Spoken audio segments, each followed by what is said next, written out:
Guys, welcome back to the channel. Haven't been putting a whole lot of content up or making a whole lot of videos. Hell, for that matter, I ain't been freaking fishing. Between work, weather, gas prices killing us, I ain't been out a whole lot. And a lot of you might know too is that I do not fish during the spawn. Well, I can't say I don't fish. I don't target bass during the spawn. If I go out here in the lake, I'm usually out there walleye fishing a little bit. I haven't been catching walleye either. And I took the camera out a little bit, but it's just been you sitting there watching me not catch fish. So I didn't even upload those videos. But so we're in the third week of June, post spawn, and hopefully I can get out here before the wind picks up this morning and catch some on Topwater. It's kind of my hopes, because what happens out here is schools of smallmouth after the spawn will start pushing a lot of bait fish out to deeper water where they don't have any cover and just start feeding on them. So I can be throwing a Topwater in 30, 40, or 50 foot of water, and it's just because they're chasing all the bait fish that they pushed out there. Hopefully that happens today. The wind's supposed to pick up probably fairly early, probably by like 10 or 11 o'clock. It's going to really start blowing today. I'll probably be done fishing with that. So hoping to get a few hours of some camera action this morning. Hopefully catch some bass for you guys. Stay tuned. Hopefully it's going to be fun.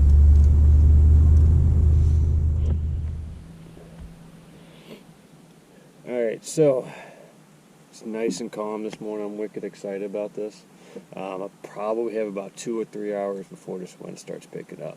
Now, one of my favorite things to do this time of year is just have that Topwater in my hand and just start waiting for them to start surfacing. I go after them and catch like 3 or 4 in a hurry. The problem is this morning, I think that wind's going to pick up a little bit too early, so what I want to do is just try to cover as much water as I can. So basically what I'm going to do is I'm going to put the trolling motor on high, take that spook, and just start going down this ledge right here. And I'm just going to keep trolling back and forth until I can get something to start reacting to it. I might slow down a little bit with a drop shot or a jig or something like that and really cover that water just to try to get as many fish in the boat as I can before this wind picks up.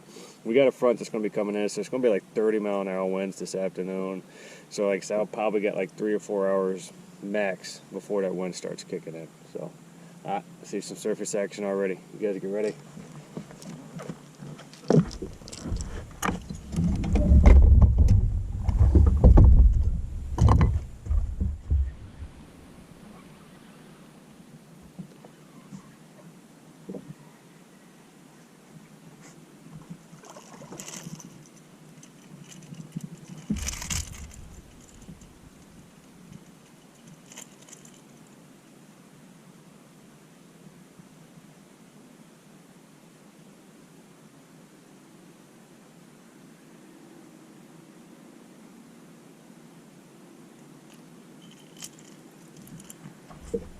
Not exactly what I'm looking for.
That's a little bit better.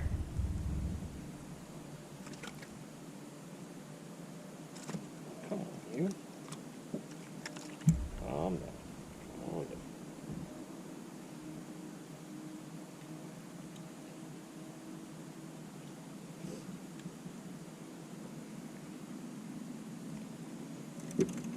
He wanted that.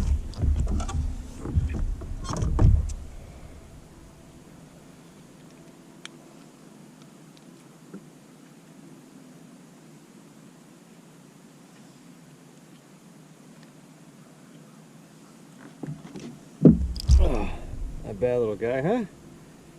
Take him. So, what happened there, and this is very important if you're throwing topwater, have a follow-up bait ready to go. Now, I'm throwing a spook out here this morning, which is, you know, walk the dog style bait, zigzags back and forth.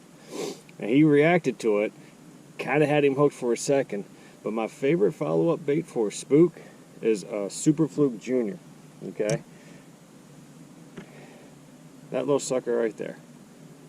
Now, I love throwing this behind a spook if I get a blow up and they don't take it. I mean, almost, I'd say at least 75% of the time, they'll come back and hit this if I get it out there quick enough after they react to the spook. But that's why it's very important. If you're throwing topwater, have a follow-up bait in the deck ready to go. Throw that topwater down, flip a follow-up bait. A lot of guys like to Cinco's or something like that, a wacky style where it falls real slow. I'm typically trying to mimic a little bit of what I was doing before. You know, if I'm throwing a pop bar, that's, you know, which is a pop, and then kill it. A lot of times, you know, I'm flipping a jig or a Cinco style bait. But if I'm throwing a spook, I want something that's going to almost kind of zigzag back and forth like the other one did. But bring that profile down, change the color. A lot of times you'll get that fish in a boat.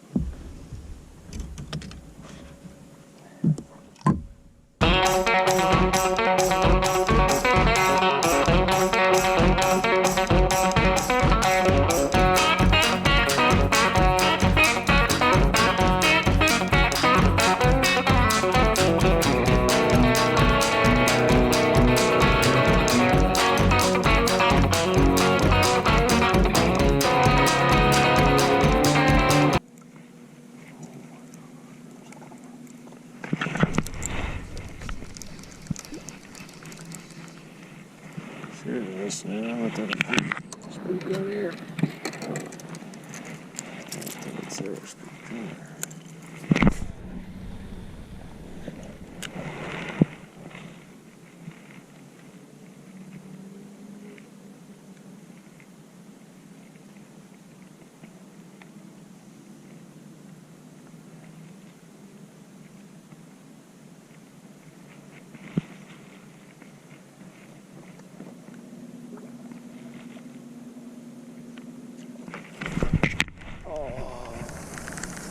Holy cow, holy cow, holy cow. Look at them all excited. Look at them all excited. Come on.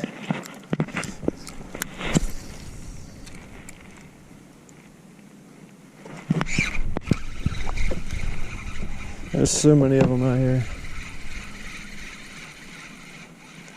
So many of these little guys.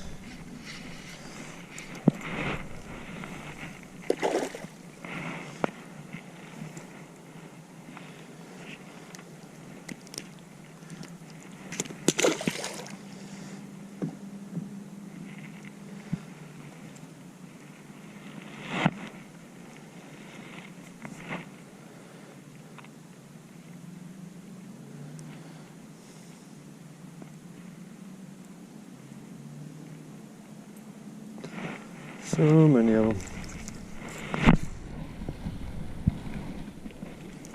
Oh, that's not all over the place. Oh man. Get it out of here.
finally got one of them to hit it.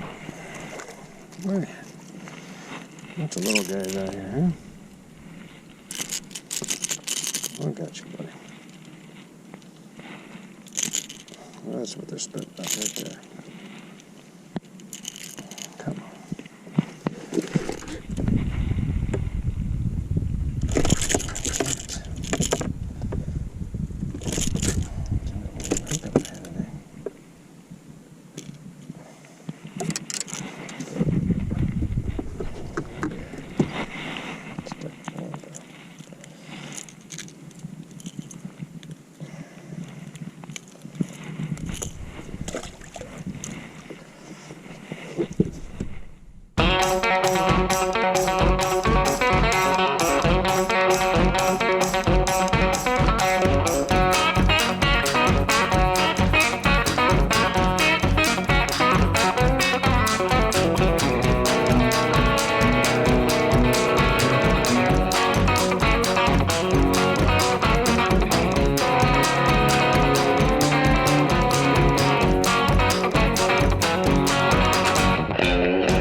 What a day, what a day.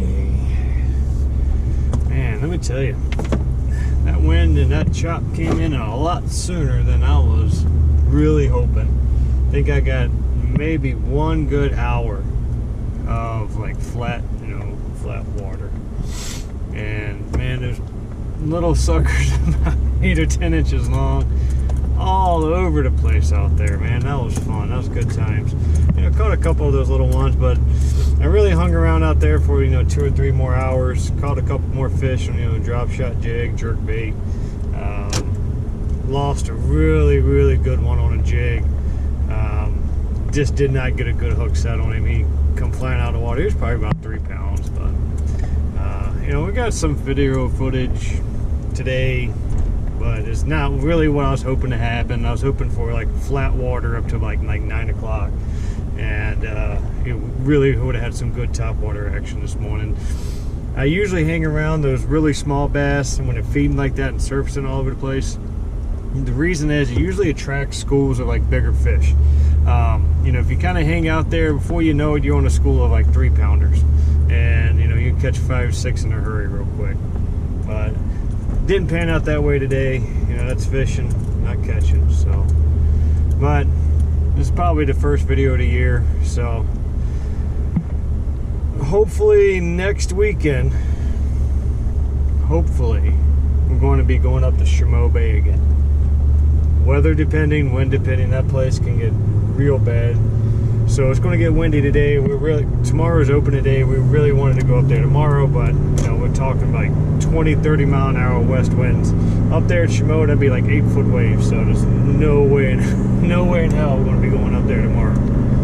But anyways, hopefully you enjoyed this episode. We'll definitely try to get some more footage as the year goes on. Later.